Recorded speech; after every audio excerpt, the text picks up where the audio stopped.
Some people think motorcycle theft is all about the big moment. The van pulls up, the straps come out, and boom, your bike's gone. But the truth is, most thieves don't work like that. They're patient, they scout, they plan. And before they even touch your bike, they've already decided if you're going to be an easy target. If you think they're just randomly grabbing whatever's on the street, think again. They're hunting. And if you know how they size up a victim, you can make sure you never look like one. Number 1. Watching your routine. Motorcycle thieves are basically lazy stalkers. They're not going to sit in a bush for 3 days with binoculars, but they will take mental notes every time they see you roll in and out. Park at the same coffee shop every morning? Leave the bike in the exact same street spot every Thursday night? Congratulations, you just created your own theft schedule. A smart thief doesn't want to waste time guessing when your bike will be alone.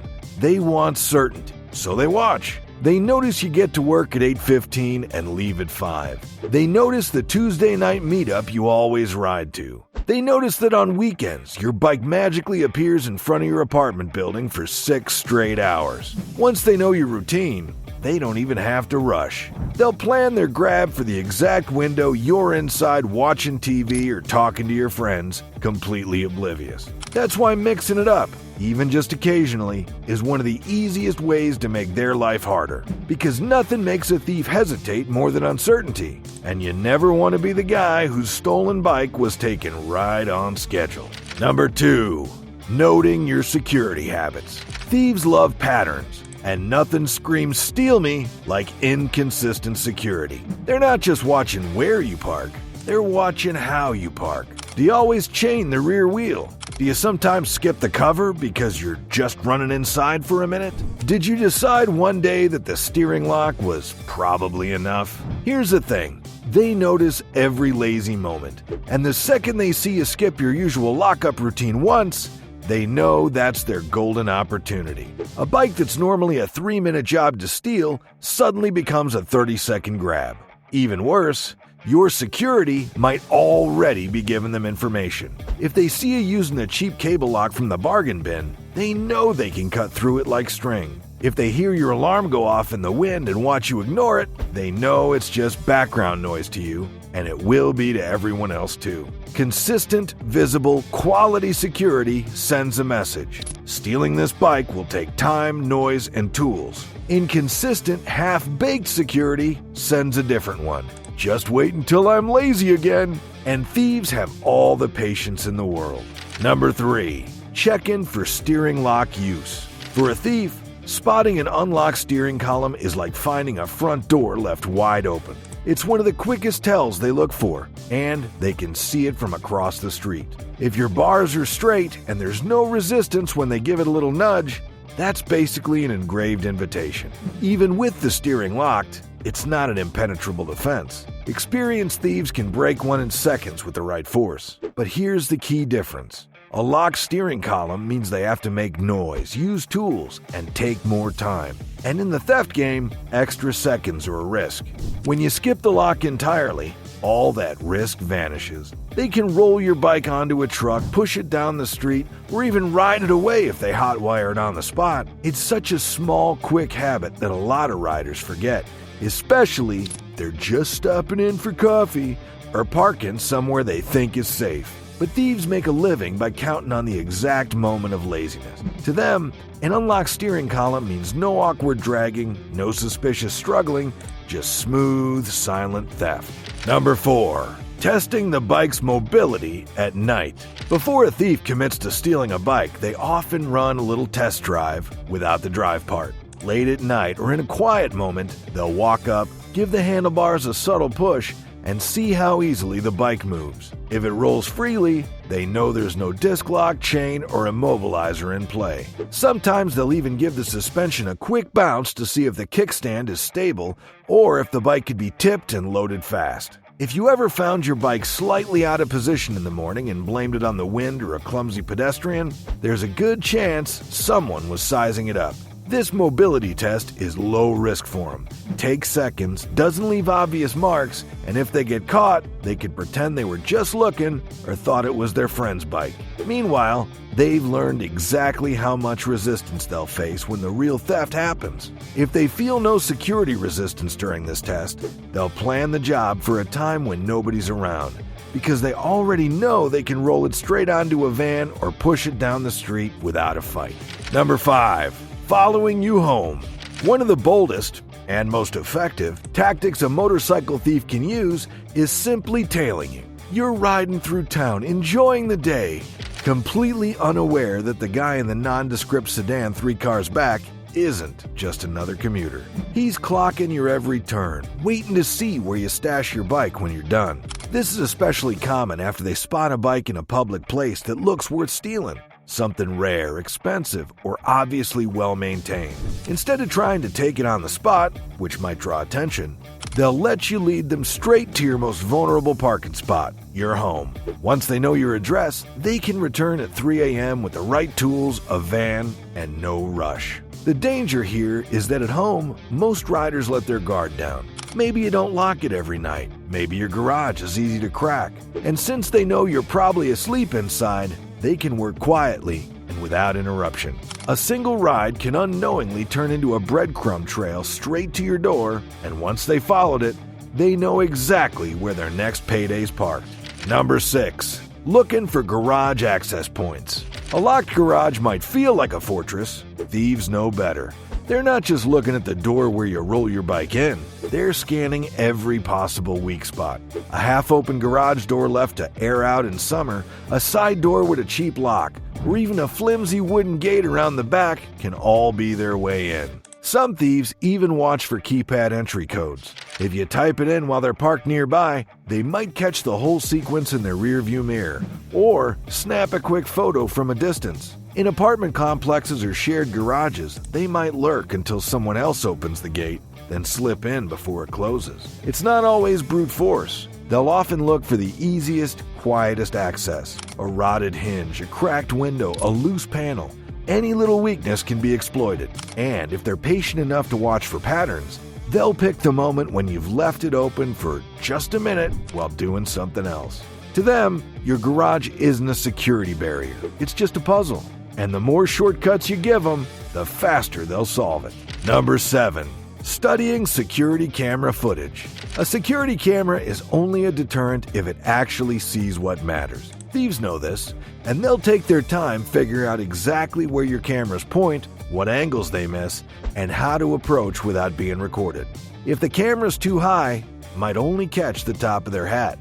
Too low, and they can crouch under its view. If it's fake, plastic housing, no wires, or a blinking light that never changes, they'll spot it instantly. Even real cameras can be useless if they're poorly placed, blinded by glare, or blocked by a plant that's grown too much. Some thieves will do a dry run, walking past your bike to see if the camera follows them or if the motion light flips on. They'll note the blind spots, figure out the exact safe route to approach, and even use a hood or mask in just the right moments so the footage is worthless. The truth is, cameras don't stop theft, they just record it. And if a thief already knows your camera won't catch their face, you've just become a much easier target. Number 8. Spotting high-value modifications. A thief doesn't have to love motorcycles to know when yours is worth more than the factory price tag.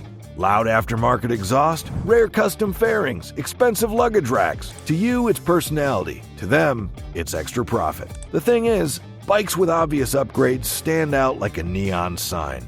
A $1,500 titanium exhaust isn't just for performance, it's a bolt-on payday that can be removed in under 15 minutes with the right tools. Same goes for fancy clip-ons, premium seats, racing wheels, or upgraded suspension. Even small touches like LED light kits or custom levers can make a bike more appealing, because stolen parts are harder to trace than a stolen whole bike. Thieves know certain mods are in demand and easy to sell on shady marketplaces, bike forums, or even swap meets. They'll make a mental list of every piece they can strip before the bike even disappears. Sometimes the bike isn't even the main target, your mods are. That's why some riders prefer to keep their upgrades subtle. The more stock your bike looks to a stranger, the less likely you are to end up on a thief's shopping list. Flashy might turn heads, but it also turns the wrong ones. Number 9. Check-in VIN plate location.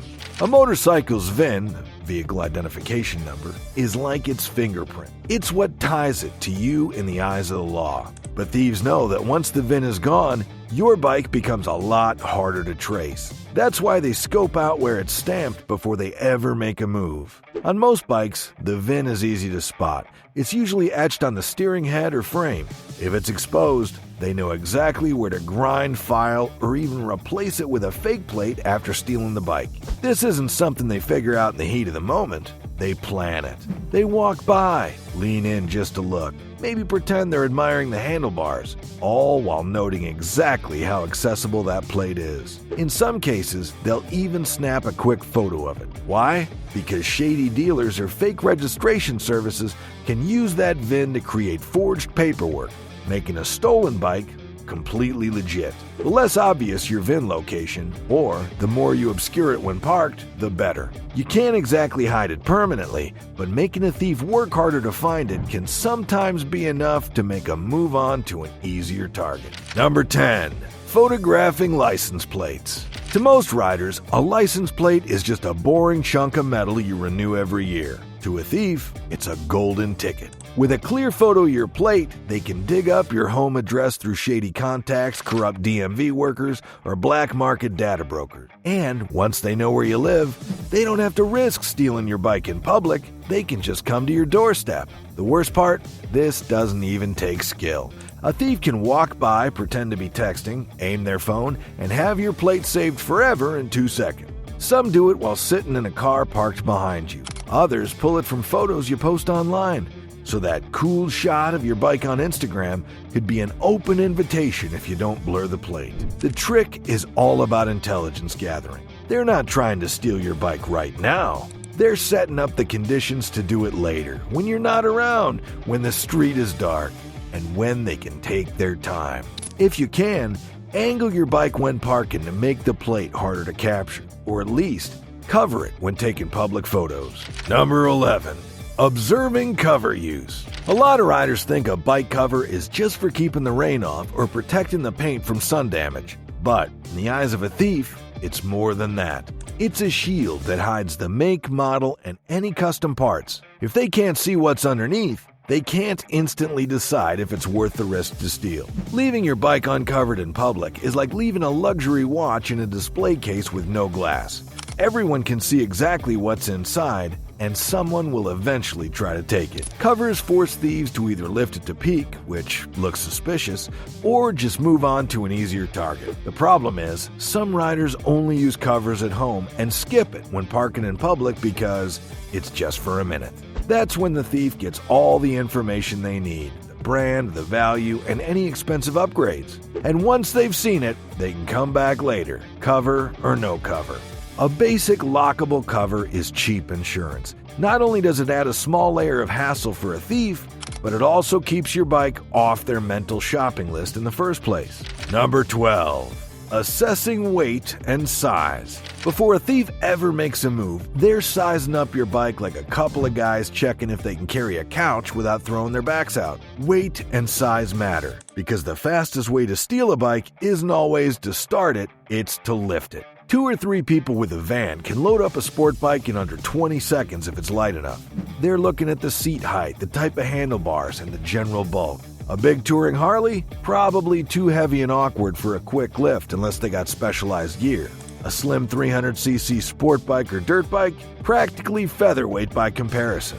And way easier to shove in the back of a panel van before anyone blinks. They'll also clock whether your bike has crash bars, panniers, or any bulky accessories that make it harder to maneuver. If it's stripped down and easy to grip, that's a green light. The worst part, you won't even hear it start. They can roll it silently or deadlift it into a van, strap it down, and be gone. That's why weight might be your bike's biggest vulnerability or its best protection. Number 13. Timing weather and events. Some thieves don't just wait for opportunity, they create it by picking the perfect moment. Bad weather is their best friend because rain, snow, or fog means fewer people outside, fewer witnesses, and riders less likely to hang around their bikes. You're also more likely to rush inside without locking up properly when it's pouring. Events are another goldmine.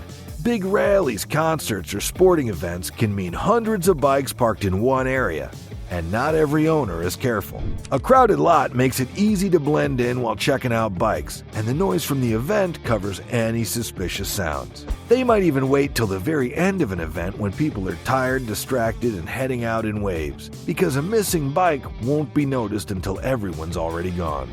It's not random luck when a thief strikes. It's often because they've chosen a day, a time, and a situation where they know the odds are stacked in their favor and against you.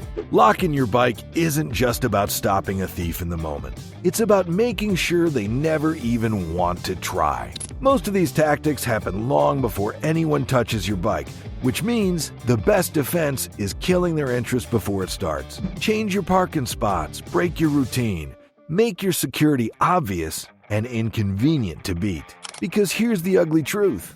Thieves don't want a challenge. They want quick, quiet, and easy. If your bike looks like a headache, they'll move on to the next one. So, what's the one thing you always do to make your bike less of a target?